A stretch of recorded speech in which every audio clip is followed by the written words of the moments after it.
थोड़ा सा वक्त दीजिए अल्लाह वालों। हो सकता है ये मेरी बात आपके कुछ काम आए, आपके नॉलेज में थोड़ा सा इजाफा हो, आपकी आखिरत अच्छी बने। देखिए, हम लोगों को एक आदत हो गई है, हम लोग जब मोबाइल लेकर बैठते हैं ना, तो जो दिल बहलाने के लिए जो भी वीडियो होते हैं, यानी इंटरटेनमेंट, उस पर जो है हम लोग घंटों बैठे तो हमें पता तक नहीं चलता है।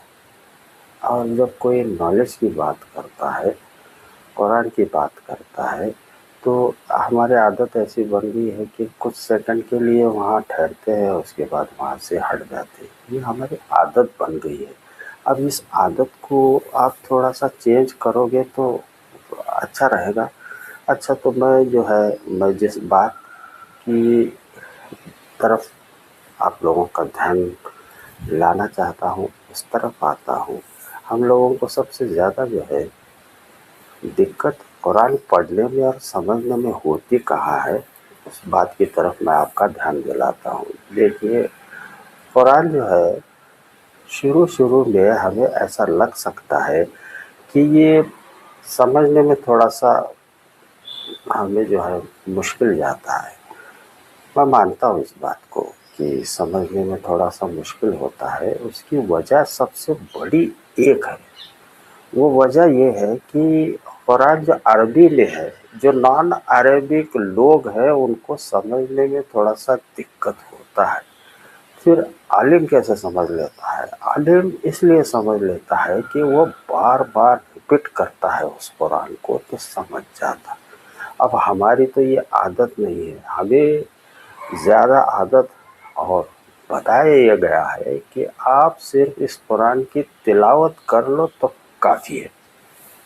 ऐसा नहीं, सिर्फ तिलावत की ये किताब नहीं है, इसको समझना पड़ेगा आपको।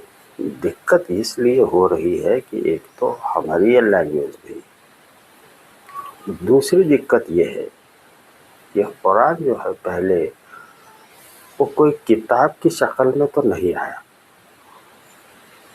थोड़ा थोड़ा थोड़ा थोड़ा करते हुए जो है उसकी आमद जो है ऊपर से फरिश्ते ने जो हमारे नबी पास लेकर आए थे, उसको जो है रसूलुल्लाह ज़्यादातर मेहनत इस बात पर करते थे कि जो भी आयत आए उसे जो है अच्छी तरह से याद करें। तो अल्लाह ने देखा कि हमारा नबी जो है जो भी आयत आती है उसको याद करने की कोशिश करता है, तो उसने बताया कि तू जो है ऐ नबी, अपने आप को इतनी दिक्कत में मत डाल, इस कुरान की हिफाजत हम खुद करेंगे। तो लोगों ने क्या किया कि जब भी वो कुरान की आयत आती थी तो अलग अलग जगह पर जो है उसको लिखा जाता था।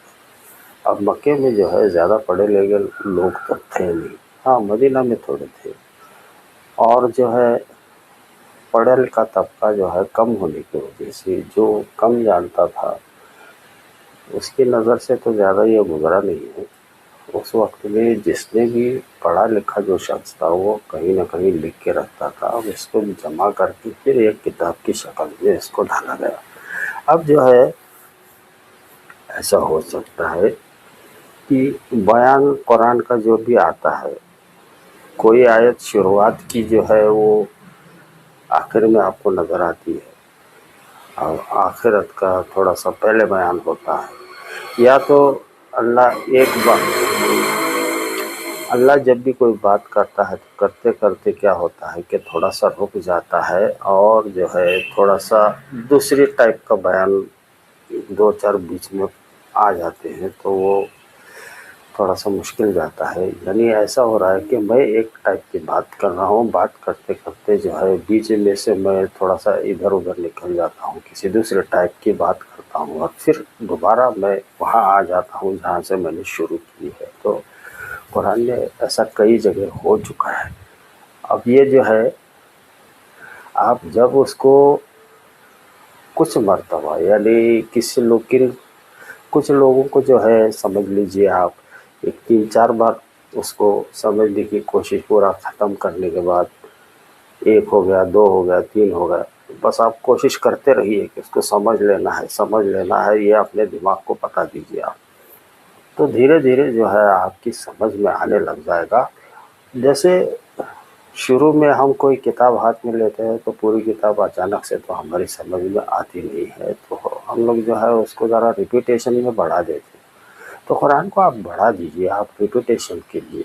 अब रिपीटेशन करने से क्या होगा कि आप अच्छी तरह से इस कुरान को समझने का शुरू कर देते हो। जब आपको समझ में आता है तब जो है कुरान अपना असली मौज़ा आपको दिखाना शुरू कर देता है। वो इस तरह कि आपको अल्लाह की बात अच्छी तरह से समझ में आने लग जाती है। और एक और आपके दिमाग में, या तो इसे नेमत कहिए या कुछ और, कि जब भी आप कुरान समझने का शुरू कर देते हो, कुछ अरसा गुजर जाता है, कुछ कुरान पढ़कर गुजर जाते हैं समझने के साथ में, तो आपको एक ख़ास नेमत दी जाती है। ये बड़ी नेमत है। यानी जब भी वो नेमत ये है कि जब भी आपके सामने कोई दीन, ईमान, इस्लाम की बात करने लग जाता है तो सामने वाले की बात ख़त्म होने से पहले जो है आपको पूरी बात समझ में आने लगती है। ये मौज़ा है कुरान का। दीन अच्छी तरह से समझ में आने लग जाता है। इस आदत को अपने बाल बच्चों में भी रखिए, वरना जो है कुरान एक दिन आपके खिलाफ बयान ज़रूर देगा। देखिए, मैं बार बार आपको मिसालें देकर कई अलग अलग तरीके से जो है बताने की ये कोशिश करता रहता हूँ कि एक आसमानी किताब जो कुरान है हमें नेमत के तौर पर दी गई है, हमने उसकी कदर नहीं की।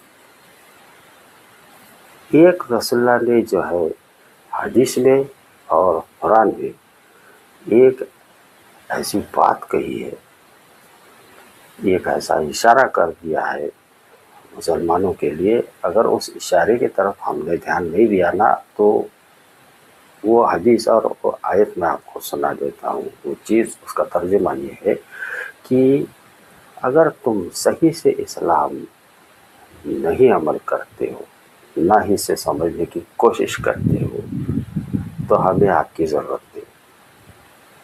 यानी दूसरी कौम को अल्लाह जो है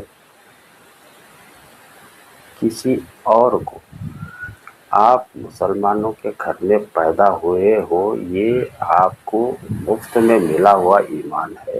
अल्लाह जो है, फिर अगर आपने उसकी कदर नहीं की तो किसी और मज़हब के लोगों को ईमान में दाखिल होने की तौफीक देगा और आप सबसे पीछे रह जाएंगे। और वो ऐसी मेहनत करेंगे, ऐसे कुरान समझेंगे कि आपको भी जो है शर्म आएगी कि ये था किसी और मज़हब में, अब जो है इसमें मुझसे अच्छा कुरान सीखा पढ़ा, अब जो है ये नसीहत हमें करने लग गया। आपकी हालत ऐसी हो जाएगी जैसे पीएचडी वाले आदमी को जो है एक चौथी पाँचवीं क्लास वाला जो है आपको पढ़ा रहा है। आपकी हालत ऐसी हो जाएगी और आपको खुद आपको ये शर्म का एहसास एक दिन ज़रूर कराएगा। आप देखेंगे अल्लाह की बताई हुई बातों में और हिकमत में कमी नहीं है किसी बात की। जब भी वो कुछ करता है तो आपके अमाल के हिसाब से दिखाता भी है आपको कि आप सही हो या गलत हो। बस आपका नज़रिया उसका देखने का समझ जाना चाहिए। बहरहाल, पूरी मेरी इस वीडियो का जो निचोड़ है वो सिर्फ इतना है कि आपको कुरान समझकर पढ़ना है। अपनी, अब ध्यान से सुन लीजिएगा, आप इस दुनिया से जाने से पहले इसे अच्छी तरह से समझ कर ही जाइए। जाहिल लोगों का अल्लाह कदर नहीं करता है। कुरान सिर्फ आलिमों के लिए नहीं है, यह कुरान आपके अपने लिए اگر آپ سمجھدار ہے تو اس بات پر دھیان رکھ کر اس کو پڑھنے کی کوشش کیجیے. نہیں سمجھ میں آتا تو ریپیٹ کیجیے. جتنا چاہو اتنے بار اسے ریپیٹ کر دیجیے. اپنا وقت ایسی باتوں میں لگائیے جو آپ کی آخرت بنائے. بہت بہت شکریہ آپ کا، تھوڑا سا وقت دیا آپ نے. اور ہاں، جاتے وقت تو اگر ہو سکے موڈ ہو تو سبسکرائب، فیس بک پر دیکھے تو لائک کر لیجیے، فالو کر لیجیے. ملتے ہیں.